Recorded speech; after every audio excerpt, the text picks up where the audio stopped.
hour, the subject is Tupac Shakur, rapper, actor, court defendant, and now shooting victim. Shortly after midnight, 12:25 a.m. on Wednesday morning, Tupac Shakur was shot 5 times in the lobby of this Manhattan building right behind me. As far as that Vibe interview, just read everything over and read my reply, read their reply, read what people said. Everybody that was there knows what happened.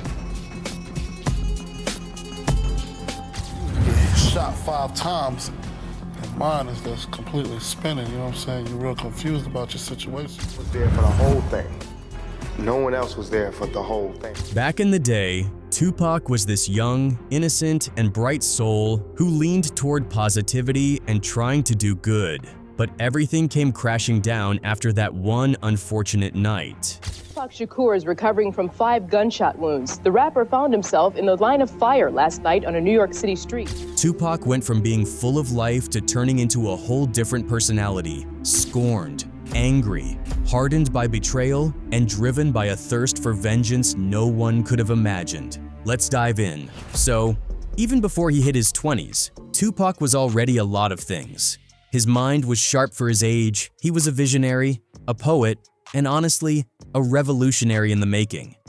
All that came from his upbringing. He came from a lineage of people who fought against the system.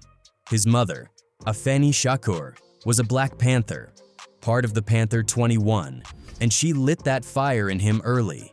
Pac was even being groomed to be the chairman of the new African Panthers, ready to lead if music didn't work out.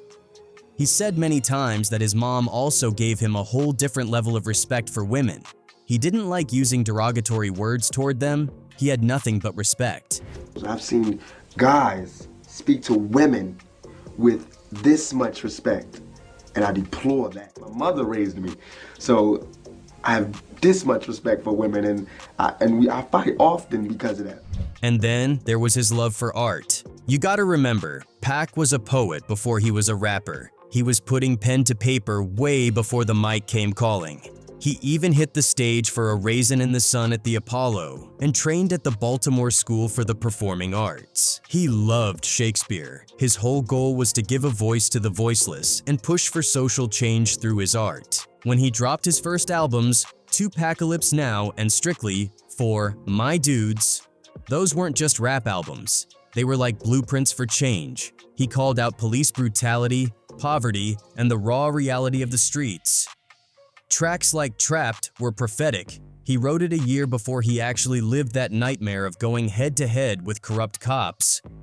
I'm talking about doing it, you know what I'm saying? I'm really, it's happened to me. The police beat me up in the middle of the street for no reason, just simply because I cursed at them, because they were harassing me and I cursed at them, and then they beat me up. And even when Vice President Dan Quayle tried to shut down Tupacalypse Now, saying it influenced a shooting, Pac doubled down. He said he was just rapping about the real struggles of young Black men. That's when the media started turning him into their favorite target. But Pac never backed off from speaking truth to power. In my music, and in a lot of this music, it's only talking about the the oppressed rising up against the oppressor. That's what my music's about. The oppressed rising up against the oppressor. Then there's Keep Ya Head Up, a song that really showed his advocacy for women's rights. Pac also went at the government and the rich, pointing out the hypocrisy of how billionaires get humanitarian awards while ignoring the people suffering in the streets. To him, it made no sense. Imagine somebody having $32 million, $32 million, and this person has nothing, and you can sleep. These are the type of people that get humanitarian awards. Millionaires.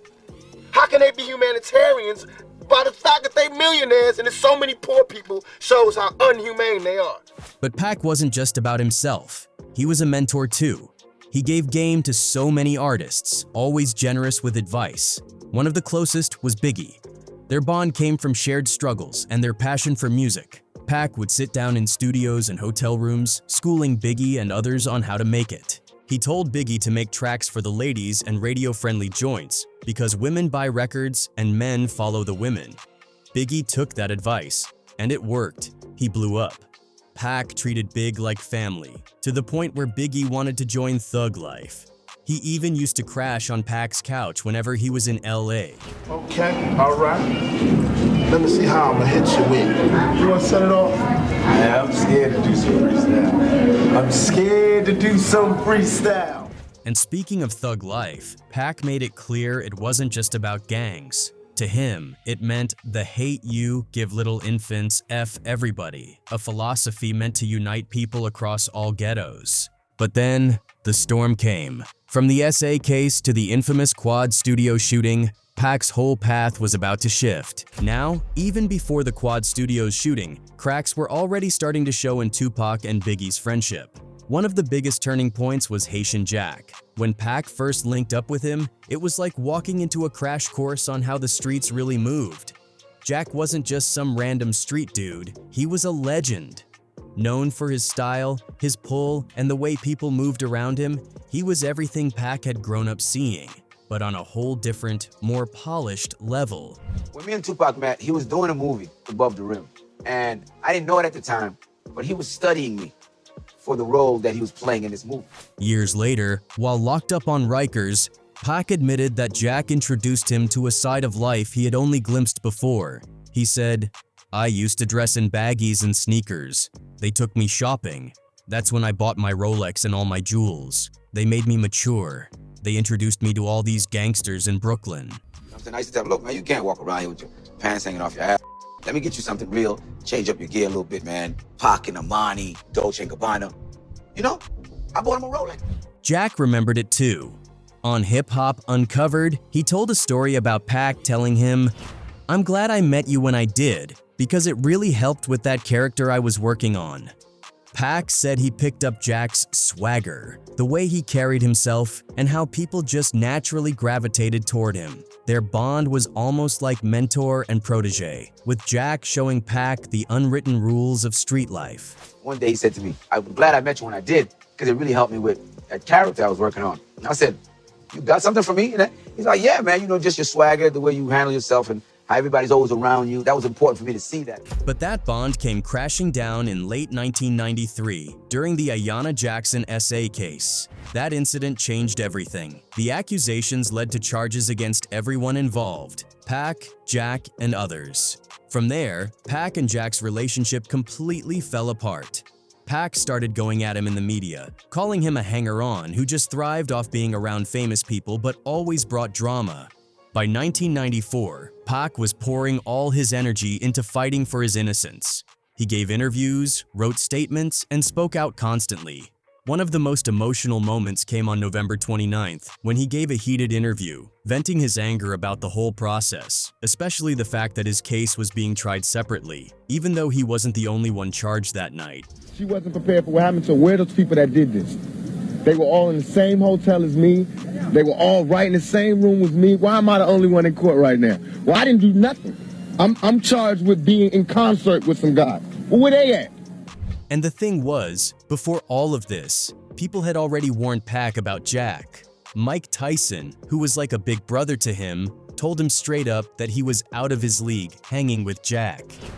There's a rumor that you told Pac not to hang out with Haitian Jack, but he didn't listen. Well, I told Pac, man, I don't know I think you're out of your league right now. Even Biggie tried to warn him about the street guys he was getting too close to, especially Jack. But Pac, being stubborn and fearless as always, didn't listen. That choice didn't just put Pac in dangerous positions, it also started putting distance between him and Biggie, a friendship that had once been full of trust, respect, and brotherhood. Now, while Tupac was facing legal battles, Biggie was focusing on his debut album, Ready to Die, with Puffy actively trying to pull him away from Tupac's influence and towards the bad boy camp. Biggie stopped promoting Thug Life, and his group, Junior MAFIA, even adopted a similar acronym blueprint from Thug Life, which further bothered Tupac. Tupac also felt Biggie was biting his style and ideas. He was upset that Big Papa, a massive hit that borrowed from his scrapped album Thug Style, was released before his own music, with Puffy stealing and reproducing his beat. This created a sense of competition, even before the shooting. Then things really started spiraling for the worse. Because Pac had been speaking out publicly against Haitian Jack, people in Jack's circle were furious. In an interview with Ice-T, Jack even admitted that one of his associates decided Pac needed to be disciplined. Jack said the whole thing didn't go the way it was supposed to, and later he even got a call from that associate explaining what went down. Jack didn't drop a name, but a lot of folks believe he was talking about Jimmy Henchman. I got the call within 30 seconds after it happened. He said, listen, man, I got it, homie, and it went all bad. Now, Jimmy and Haitian Jack were tight. And while Pac going against Jack was enough reason for Jimmy to want to send a message, there was another layer to the situation that made it even worse. Around that time, Jimmy had offered Pac $7,000 to do a feature for one of his artists, Little Sean. Pac was strapped for cash, fighting his SA case, and needed money for legal fees, so he agreed. But even then, Pac didn't feel right about it. He later said he felt uncomfortable and even perturbed by how persistent Henchman was, hitting him up constantly about the session. Pac already knew Jimmy was close with Haitian Jack, and since he'd been talking down on Jack in public, the whole thing felt off. Still, he was desperate for money, and in the industry, sometimes you had to deal with people you didn't trust. I was getting a page from this guy, telling me that he wanted me to rap on the record, and he'd been asking me for a while to rap on. Things got shaky when Pac started arguing with Henchman about the payment. Pac had gotten lost on the way to the studio, so he called Henchman for directions. That's when Henchman told him he didn't have the money. Pac straight up said, "If you don't have the money, I'm not coming."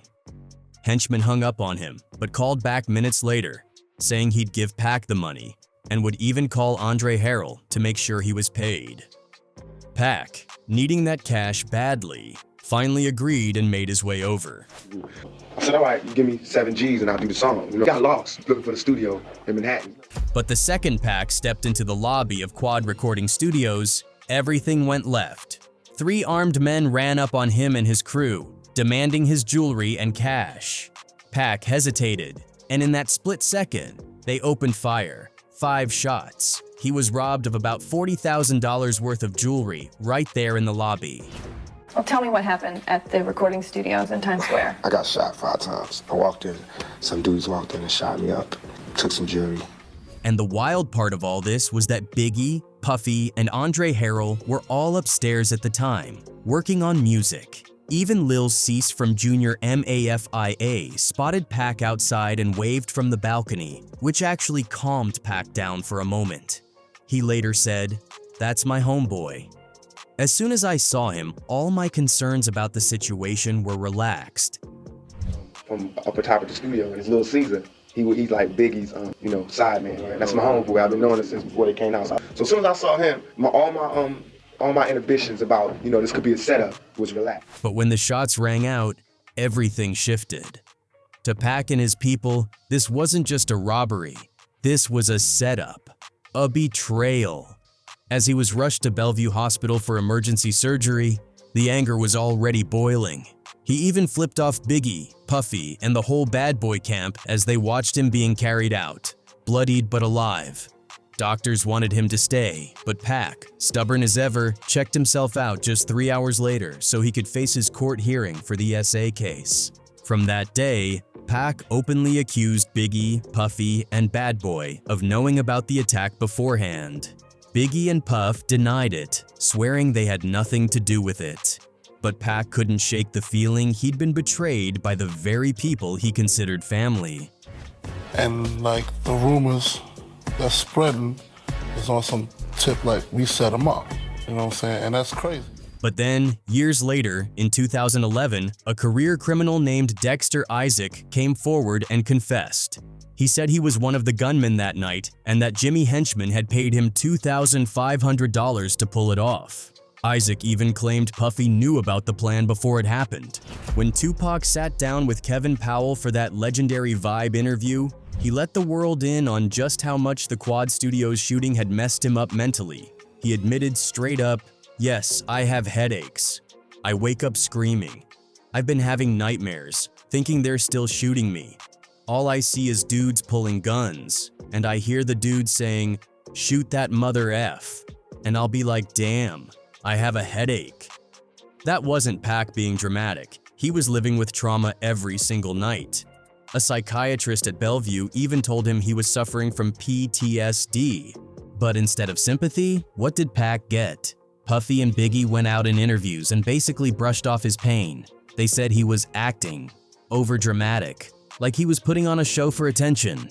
That cut Pac deep. Biggie hadn't even been in the lobby to see the raw chaos of that night, yet he repeated what others had told him, that Pac was overplaying it. Also understand that if you was to get shot 5 times, your mind is just completely spinning, you know what I'm saying? You're real confused about your situation, so it'll cause you to say things that you really don't mean. Then came the ultimate insult, Biggie's "Who Shot Ya?"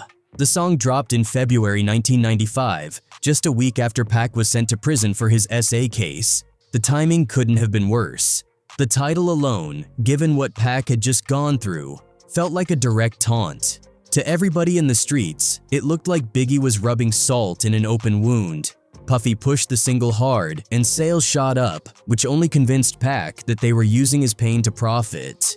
Now Biggie swore it wasn't about Pac. He claimed the track had been recorded before the shooting, at least the first verse, and said it was never aimed at him. But then the second verse was recorded later, after the shooting, and it had lines that felt way too pointed, references to reaching for a gun, getting Swiss cheesed up, and even Pac's Rolex, the same type Haitian Jack had bought for him, which Pac later bought for Biggie. This fed into a bigger cultural clash. In New York, there was this unwritten code. You didn't snitch, you didn't publicly point fingers, you just stayed quiet and handled things behind the scenes.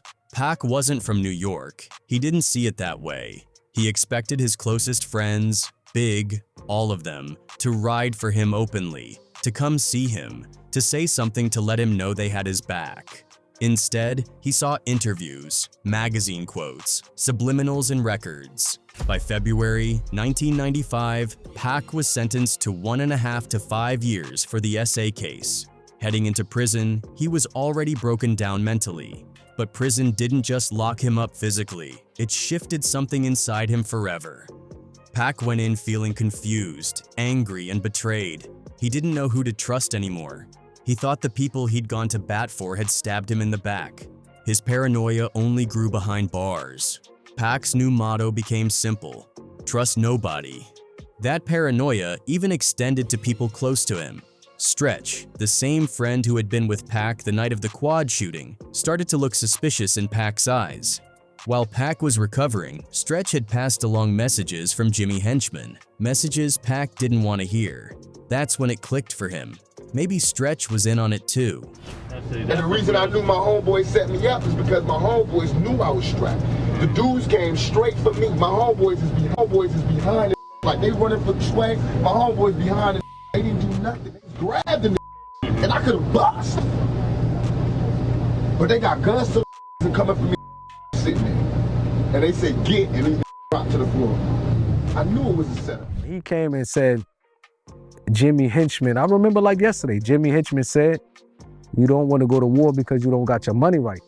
And I'm looking like him. I'm the only one that said, how do a friend bring this message to a friend? Like, you know what I mean? So that felt awkward to me. Like, prison also gave Pac time to read, and he dove deep into political philosophy. The book that changed everything for him was The Prince by Niccolo Machiavelli. In those pages, Pac found a way of thinking that matched the storm inside him. Machiavelli preached that leaders should do whatever it takes to achieve their goals, even if it meant being ruthless, manipulative, or cruel. If the ends justified the means, then the methods didn't matter. Pac absorbed that like scripture. By the time he walked out of prison, he wasn't just Tupac anymore. He had adopted a whole new persona, Makaveli. He even said it himself. Machiavelli, that's what got me here. I idolize the type of thinking where you do whatever's gonna make you achieve your goal. Pac was done trying to be the nice guy, done trying to play fair. From that point on, everything was war. He was sharper, angrier, and more calculated, and every ounce of that rage was directed at the people he felt had betrayed him, especially Biggie, Puffy, and Bad Boy. Fast forward to October 1995. This is where Tupac's life took another sharp turn. Sitting in a prison cell, angry, paranoid, and feeling betrayed by everyone he once called family, he was running out of options. Then came Suga Knight with a deal that would change everything. Suga put up $1.4 million to bail Pac out. In return, Pac had to sign a 3-album deal with Death Row Records. To many, it looked like a deal with the devil. But Pac was desperate, fed up, and ready to burn bridges. That deal cemented his path of vengeance. Like to tell Tupac, keep his guards up, we ride with him. Pac and Suge were like gasoline and fire, both fueled by rage, both with deep rivalries, and both sharing a burning hatred for Puffy and Biggie. Suge had already thrown shots at Puffy at the Source Awards earlier that year, telling artists to join Death Row, and the lines between East and West were officially drawn. Any artists out there want to be an artist and want to stay a star, and don't want to have to worry about the executive producer trying to be all in the videos, all on the record, dancing. Come to Death Row. Now, the gloves were completely off. As Makaveli, Pac was on a mission. He actually compiled a mental hit list of people he felt betrayed him or were connected to the quad shooting. Biggie, Puffy, Haitian Jack, Jimmy Henchman, Andre Harrell, and even Stretch, his old friend. His #1 target was Bad Boy Records. He wanted to crush Puffy's empire, not just with fists or guns, but with his pen and his voice. One of the first songs Pac recorded after prison was Ambition's Azar. Right out the gate, he took subliminal shots at Biggie and Stretch, calling them fake thugs and jealous cowards. Then there was Can't See Me. Here, Pac told his fans not to believe the media hype or the lies being spread by his enemies. On Holla at Me, Pac took it personal. He went straight at Biggie and Stretch, demanding why neither of them came to visit him in prison or showed him real support when he needed it most. And then came the nuclear bomb. Hit 'em up. Released in June 1996, it instantly became the most infamous diss track in hip-hop history. Pac didn't hold back. He bragged about sleeping with Faith Evans, Biggie's wife, a move designed to humiliate Biggie publicly and strike at his pride. He mocked Biggie's weight, called him phony, and said all that tough talk and "who shot ya" was just bluffing. The song was violent, raw, and meant to leave scars. Pac spat venom. All of y'all mother F you. Die slow, mother F. My 4-4, make sure all your kids don't grow. But Pac didn't stop there. His upcoming project, The Don Killuminati, The 7-Day Theory, recorded in just a week during July and August of 1996, was his full transformation. This wasn't just Tupac anymore. This was Makaveli, The Don. The album was darker, angrier, and militant. And the standout was Against All Odds. This track was Pac's most direct, naming names and calling out enemies one by one. He went at Haitian Jack, King Tut, who he thought was one of the shooters, and Jimmy Henchman. By this point, the transformation was complete. Tupac Shakur had given way to Makaveli the Don, a man fueled by paranoia, betrayal, and revenge. But as unstoppable as he seemed, his story ended tragically. On September 13th, 1996, just weeks after rapping The Don Killuminati, Tupac was gunned down in a drive-by shooting in Las Vegas. He was only 25 years old. His death didn't just silence one of the greatest voices in hip-hop, it left behind a storm of questions. But what we do know is that Pac's war for revenge helped fuel one of the most dangerous eras in hip-hop. And even though he's gone, the fire he lit has never stopped burning.